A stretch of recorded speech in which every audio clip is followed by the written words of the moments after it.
안녕하세요. 예당고등학교 1학년 학생 여러분. 여러분의 역사 선생님 역사는 문구쌤입니다. 반가워요. 오늘 우리 기말고사 보기 전에 시험 정리 한번 해준다고 했었잖아요. 그리고 또 학습지 29, 30 이거 지금 차례대로 우리가 배웠던 시대에 맞춰서 흐름을 제가 정리를 해봤습니다. 굉장히 양이 많죠? 여러분들 중에 수업을 제가 진행을 한 반도 있고 안 한 반도 있는데 이거를 조금 더 보기 좋게 여러분들한테 제공을 해드리고자 다시 한번 찍게 되었습니다. 뭐 여러분들의 자유지만 웬만하면 사실 이거 들었으면 좋겠고 정리 열심히 하셔서 공부 잘 하셨으면 좋겠습니다. 질문사항이 있거나 그러면은 비공개 댓글, 행아웃 미팅 또는 클래스룸 비공개 댓글, 유튜브 채널 댓글 달아주시면 최선을 다해서 답변을 해드리도록 할게요. 그럼 수업 시작하겠습니다. 지금부터 여러분들이 저랑 살펴볼 거는요. 아직 칠판에 다 이제 이거 다 끝나고 나서 알려드리겠지만 1894년 동학농민운동 그때부터 우리가 이제 1910년 일본한테 완전히 강제로 병합을 당하는 그날까지 한번 이제 진행을 해보고자 합니다. 배웠던 부분들이니까 간략하게 갈게요. 1894년 가보년 1월 동학농민운동이 크게 벌어집니다. 그리고 그 해에는 정말 많은 일이 있었죠. 조선 정부가 이것을 이제 이 농민 봉기를 달래거나 잠재울 생각을 못하고 청나라한테 군사적 도움을 요청을 한 거예요. 그리고 청나라는 일본이랑 맺었던 텐신주약에 근거를 해서 불러들였지만 결국은 일본이 선전포고도 없이 청나라를 우악치고 경복궁을 강제로 점령을 하는 그 바람에 청일전쟁이 크게 일어나게 되었습니다. 그리고 조선은 일본의 강요에 의해 가부개혁을 1차, 2차로 실시를 하게 되었고요. 이거는 우리가 만났을 때, 즉 대면 수업을 했을 때 한번 했었던 내용들입니다. 그리고 1895년 청일전쟁에서 이긴 일본은 시모노세키 조약을 통해 청나라에게 각종 이득을 다 가져가려고 하지만 러시아가 프랑스, 독일을 끌어들여서 일본의 이 활동을 스탑하고 막아버리죠. 그게 바로 삼국 간섭입니다.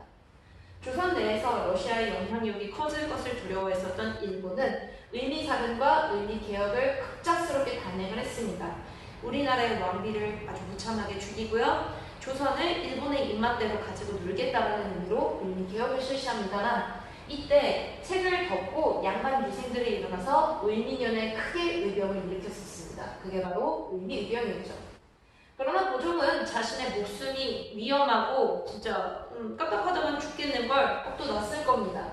그래서 러시아 공사관으로 피한 아관파천을 1896년에 단행을 하고요. 결국 이걸 통해서 의미개혁을 진행했었던 그 의미내각, 친일내각들은 다 부서지고 러시아를 포함한 각종 큰 나라들이 조선의 조선의 이권을 엄청나게 침해하고 빼앗아가게 되는 거죠.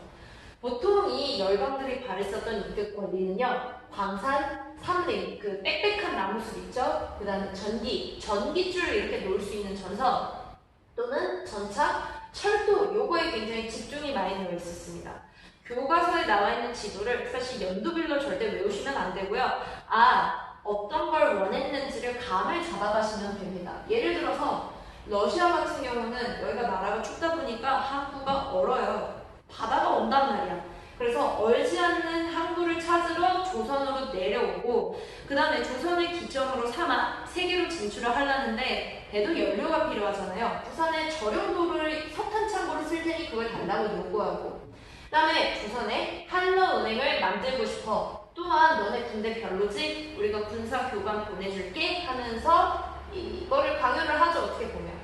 그리고 또한 일본 같은 경우는 각종 이권들을 엄청나게 많이 가져갔습니다만 일단 일본이 집중했던 건 철도입니다.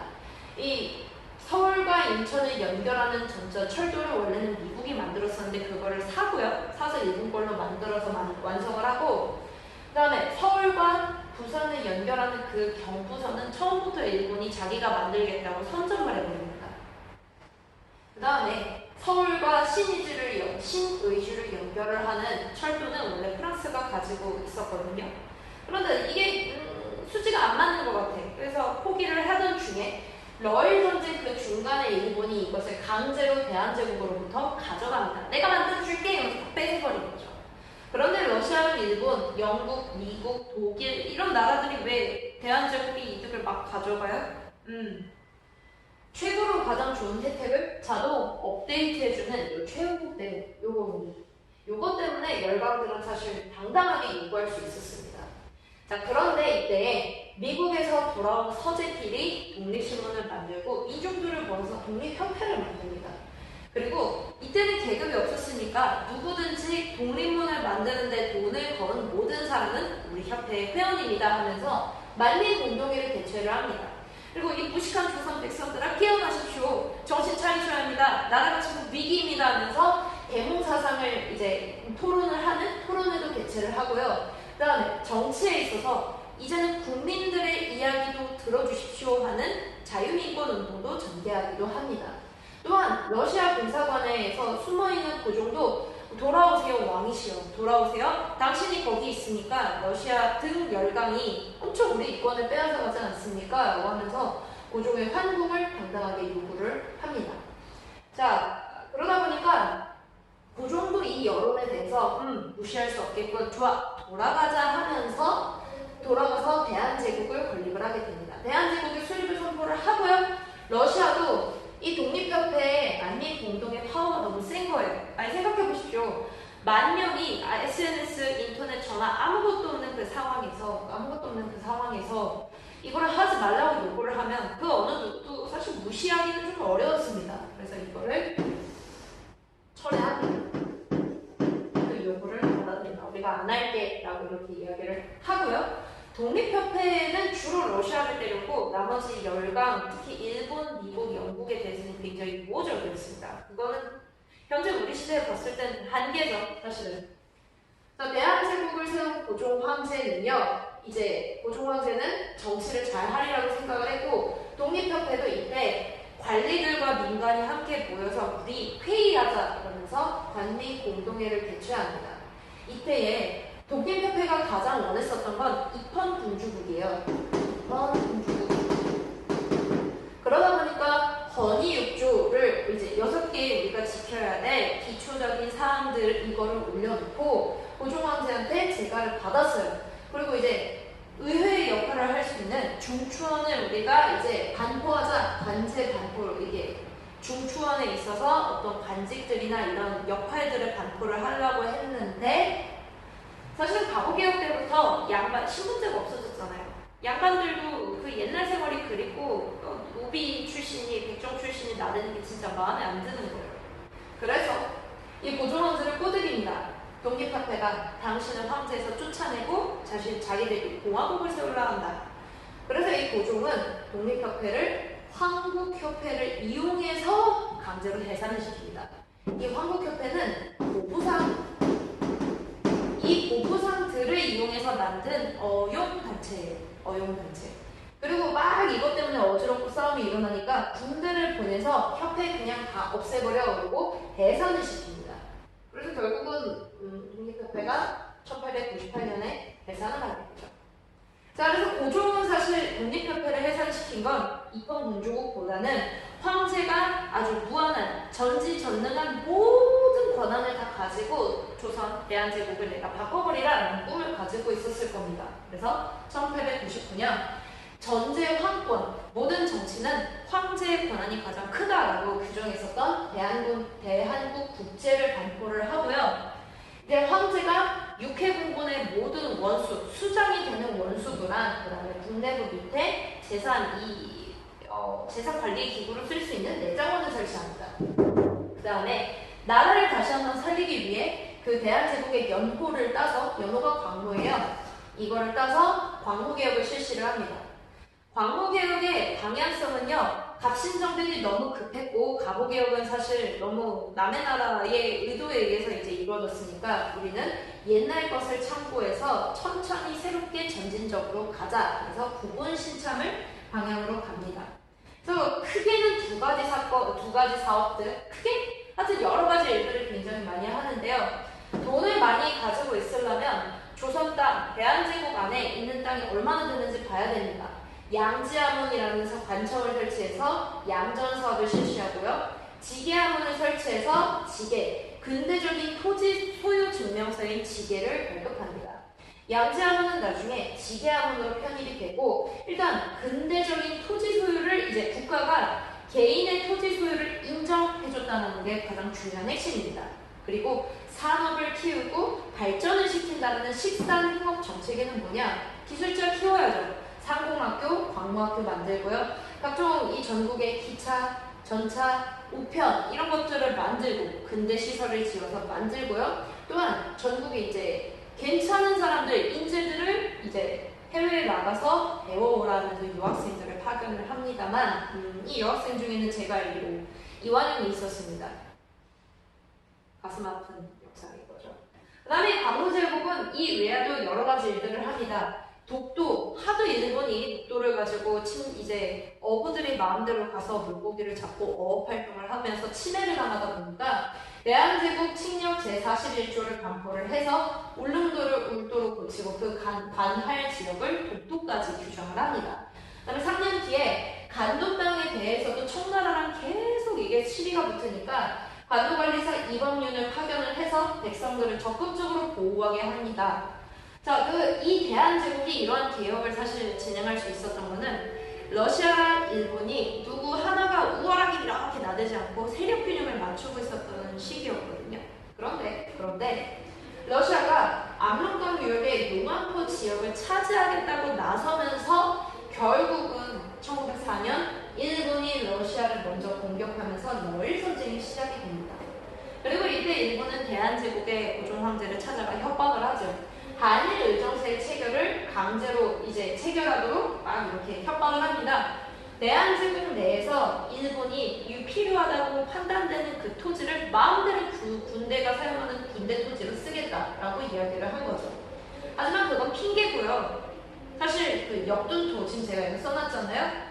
이제 역이라고 하는 곳에 그 토지들이 있는데 그거랑 그 다음에 황실 소유의 궁방전 이런 것들 대한제국의 약 4분의 1에 해당하는 영토들을 자기가 갖겠다고 토지들을 마구마구 빼앗습니다. 그리고 시간이 흘러 같은 해에 1차 한일협약을 강요 속에서 체결을 시켜서 고문을 파견하죠. 경제는 메가타, 외교는 스티븐슨을 파견을 하는데 이 메가타가 사고를 아주 크게 칩니다. 사실 우리 입장에서는 아주 안 좋은 사고이지만 메가타 입장에서는 자기 조국 일본을 위해서 일한 거죠. 오늘입니다. 이 메가타는요, 대한제국에서 동전을 찍어내다 전환국을 없애버리고요. 그 다음에 화폐 정리 사업을 실시합니다. 이거는 뭐냐? 대한제국에서 사용하고 있었던 백동화, 그 흰색이 나는 동전을 안 좋다, 이거 완전 낡았다. 그러니까 일본 제1은행에서 새로 찍어낸 화폐로 교환해줄게. 여러분들 생각해보세요. 화폐를 찍어내는 건 사실 그 나라의 고유 권한입니다. 돈을 찍어내면 나라가 경제가 정말 힘들 수 있다는 건 우리가 흥선대원군의 당백전 때 사실 배웠단 말이야. 그런데 이거를 마음대로 찍어낸다고? 그것도 국가은행이 아니라 개인의 민간은행이 찍어낸다고? 게다가 문제는 뭐냐? 백동화의 가치가 상평통고 25개를 합친 거랑 똑같아요. 그런데 이 백동화를 갑을 병종으로 각각 나뉘어서 그 가치를 이렇게 떨어뜨리면서 교환을 해주거나 아니면 교환 자체도 안 해주는 경우가 생깁니다. 이게 갑종이면 뭐 100%, 을종이면 뭐 반, 하여튼 평가를 절하시켜버린 거예요. 그러다 보니까 이 화폐정리 사업으로 인해 우리나라 상인들이 파산을 합니다. 자, 어떻게 된 거냐? 어떤 이 정말 큰 국가적인 사업이잖아요. 공지를 소수에게만 해요. 우리는 공지했어 라고 얘기하지만 농민들한테는 자세하게 이게 퍼지지도 않았고, 그리고 그걸 이용한 게 나는 일본 싫어, 나는 절대 일본말 안 들을 거야 하는 사람들의 심리를 이용해서 이걸 해버렸다는 거예요. 그래서 결국은 한국 상인이랑 은행들이 그냥 아주 크게 쫄딱 망합니다. 완전히 망해버려요. 그 다음에 한국의 경제가 일본으로 편입이 되어버리고요. 일단 시중에 돌아다니는 화폐들이 많이 없어요. 화폐량이 줄어듭니다. 이거 말 그대로 병종을 받았어. 그러면은 이거는 돈이 아니다 그러고 쪼개서 그냥 돌려준다. 돈이 아니다. 그러니까 화폐 자체의 양이 엄청나게 줄어드는 거죠. 자, 이렇게 해서 1904년에 일본이 점점 러시아랑 전쟁에서 승기를 잡아가니까 조선은 이제는 완전히 먹으려고 대한제국을 완전히 일본 걸로 만들려고 여러 가지 작업들을 하고 1905년에 이기게 되니까 또 이제 사건을 하나 크게 터뜨립니다. 이거 지우고 다시 필기 시작할게요. 다시 갈게요. 네, 지금 화면이 좀 달라졌죠? 여기까지 배우면 일단 우리가 처음 했었던 생선대원 시절부터 우리가 일본한테 국권을 빼앗기는 그 시점까지는 일단 정치, 경제적으로는 정리가 된 거예요. 마저 가겠습니다. 편집을 잘해야 할 텐데. 러일 전쟁을 일으킨 일본은 사실 1904년 제가 아까 적어놓지는 않았지만 황무지 개관권을 대한제국한테 요구합니다. 내놔. 그런데 그때 애국계몽 단체였던 보안회가 나서서 절대 안 된다라고 이야기를 하죠. 그 다음에 학습지에 나와 있었던 것 제가 여기다 좀 써드릴게요. 자, 1904년 러일 전쟁 일본이 황무지 개관권을 요구를 하니까 보안회가 나서서 절대 안 된다라고 반대를 하고요. 그 다음에 전직 관리자 이런 사람들이 모여가지고 농광회사를 차리면서 대한제국의 토지를 지켜내자라고 이야기를 합니다. 농자 천하지 대본이라고 농사 짓는 자가 땅의 주인이다라고 그런 관념이 이제 있었거든요. 그런데 일본한테 땅을 빼앗기다. 어떻게 보면 일본이 진짜 대한제국을 먹으려고 참 치밀하고 오랫동안 준비를 해왔구나라는 생각도 듭니다. 아주 기를 쓰거든요.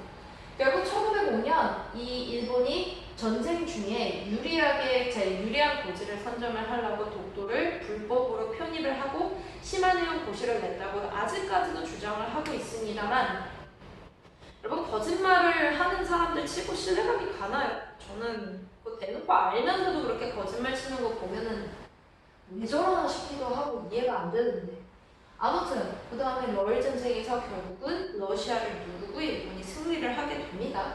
그리고 포츠머스 조약을 체결해서 러시아한테 한반도는 내 거니까 님 건들지 마셈 이렇게 딱 못을 받고 그 다음에 우리나라의 외교권을 뺏고 통감부를 설치를 하는 을사늑약 소위 제2차 한일협약이라고 알려져 있는 걸 강제로 체결을 하죠. 네, 저희 체결 과정 자체가 불법인데 말 같지도 않은 소리를 하고 있어. 그러면서 전국에서 의병이 일어납니다. 을사의병이고요. 네, 신돌석 장군이 활약을 하게 되고 의병뿐만 아니라 뭐 신라 방성 대국을 쓴 이제 장지연 또는 이제 본인의 목숨을 스스로 끊음으로 통해서 이건 절대 안 된다라고 얘기를 했었던 문영환, 조병세 이런 사람들도 있었고요. 그 다음에 이때는 헌정연구회가 이게 이후에 생겼다 그렇다기보다는 헌정연구회라는 애국계몽 단체가 있었는데 의회정치, 입헌군주제 이런 것들을 주장을 했습니다. 그런데 이렇게 해서 국권을 진짜 심각하게 침해를 당하니까 고종은 이휘종, 이준, 이상설 열사를 네덜란드 헤이그의 특사로 파견을 해서 일본이 우리한테 어떤 짓을 했는지 전국에 알려라 이렇게 하지만 결국 일본의 방해로 실패를 하고 말죠. 그 다음에 열사 한 분은 스스로 또 목숨을 끊으시고요. 참 속상합니다. 그리고 이 고종이 일본한테 강제로 쫓겨나요. 강제로 퇴위를 당합니다. 이때 헌정연구회의 후계 단체였던 대한자강회가 나서서 절대로 퇴위하면 안 된다라고 반대를 합니다만 결국은 일본이 강제로 고종을 쫓아내고 순종을 황제에 오르게 하고 그 다음에 대한자강회를 탄압을 해서 없애버리죠. 자, 이 대한자강회는 그 다음 단체로는 대한협회가 등장을 합니다만 처음에 그 강하게 발언했던 그 힘은 사실 없어지고 좀 국민들의 권리를 신장하자라고 이렇게 좀 소극적으로 표현하는 그런 것도 있고 혹자는 나중에는 이제 친일적인 모습을 보이기도 해요. 자, 그러고 나서 일본이 우리에게 한일 신협약, 다른 이름으로는 정미 칠 조약을 강요합니다. 이거를 강요를 해요. 그러면서 일본이 좀 더 대한제국의 정치에 강제로 많은 것들을 간섭할 수 있고 그 다음에 각 부의 차관은 일본인으로 한다라고 이런 것들을 규정을 하죠. 그 다음에 비닐각서에 따라 대한제국의 군대를 해산을 시켜버립니다만 이 대장이었던 박승현이 스스로 목숨을 끊으면서 항의를 하고 그 밑에 부하들이 의병에 참가를 하면서 의병 전쟁의 모습을 보이게 됩니다. 이때 우리 배웠었죠? 의병 연합부대 결성됐고 다른 이름으로는 13도 창의군이 결성되어서 서울 진공작전을 펼쳤지만 안타깝게도 실패했다고. 자, 이 같은 해에는요, 다른 이제 애국개몽 단체가 생겼습니다. 이 애국개몽 단체는 되게 독특하고 특이한 게 처음으로 황제 왕이 다스리는 나라가 아니라 공화정 체제를 우리가 한번 만들어보자라는 목표를 가진 비밀 열사였습니다. 그래서 학교랑 회사, 뭐 오산학교, 대성학교, 태도서관, 자기회사 이런 것들 만들고요. 그 다음에 나라 바깥, 대한제국 바깥에 일본의 영향력이 미치지 않는 곳에다가 독립운동 기지를 만들었습니다. 그게 바로 남만주의 삼원부, 그 다음에 신흥 강습소를 나중에 신흥무관학교로 바꾸게 되는 거죠. 그러나 이게 일본이 어떤 방식으로 이제 또 대한제국을 괴롭혔냐면 괴롭히면서 이제 딱 대한제국을 먹으려고 이렇게 방법을 했었냐면 일본이 대한제국한테 차관도입을 강요합니다. 이거는 뭐냐? 쉽게 말씀드릴게요. 대한제국 안에 일본인들이 되게 많이 살고 있었을 거예요. 뭐 그 정치하러 오는 사람들이 혼자 오겠습니까? 가족들, 식솔들 다 끌고 오고 그 다음에 일본 사람들이 왜 대한제국의 토지를 마구잡이로 뺏었냐면 이것 때문에 그래요.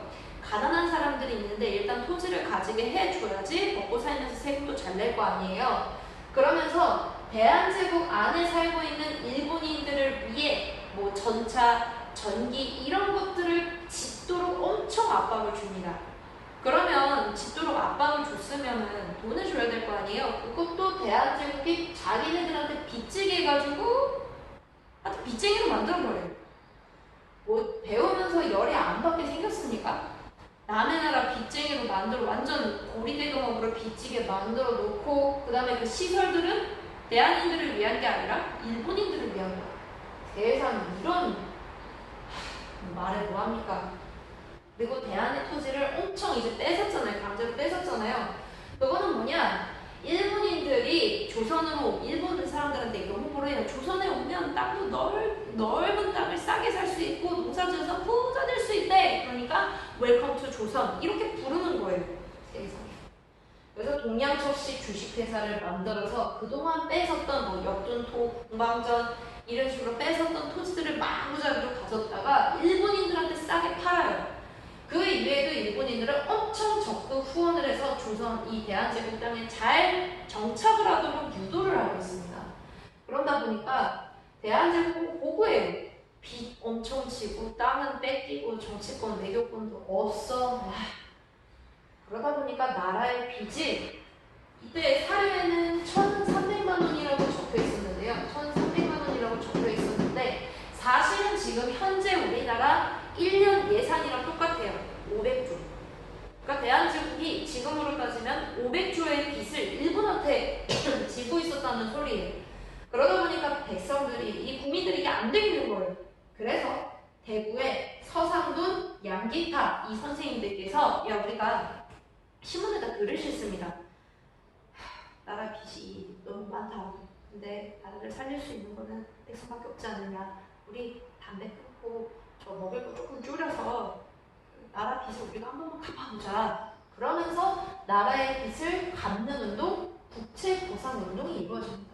이거는요 어린아이, 여자, 양반, 노비, 뭐 계급이 없어졌으니까 그렇다고 쳐도 각계각층, 심지어 기생들도 자기 기녀, 가락지, 옷 이런 거 빼가지고 갚는다니까요.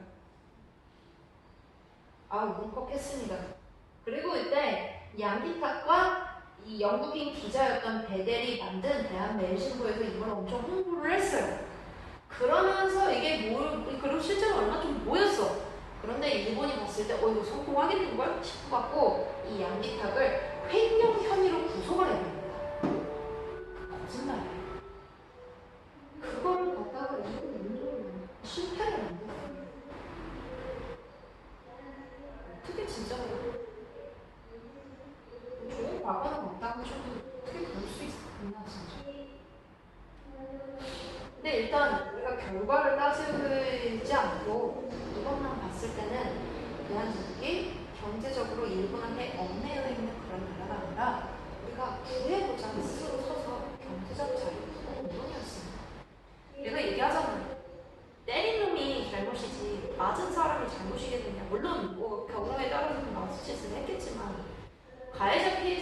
있겠느냐.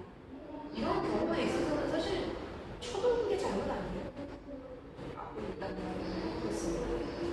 그리고 1909년에 일본이 청나라한테 만주철도 구성권을 만주철도 짓는 것 그 대가를 받으면서 간도 협약을 체결을 하고요. 제가 의경 학살이라고 적어놨잖아요. 이건 일본 입장에서는 남한테 토벌 작전이지 우리나라의 대한제국의 독립을 위해서 일본으로부터의 간섭을 피하기 위해서 의병분들이 진짜 열심히 활동하셨는데 남한테 토벌 작전으로 많이들 학살되셨습니다.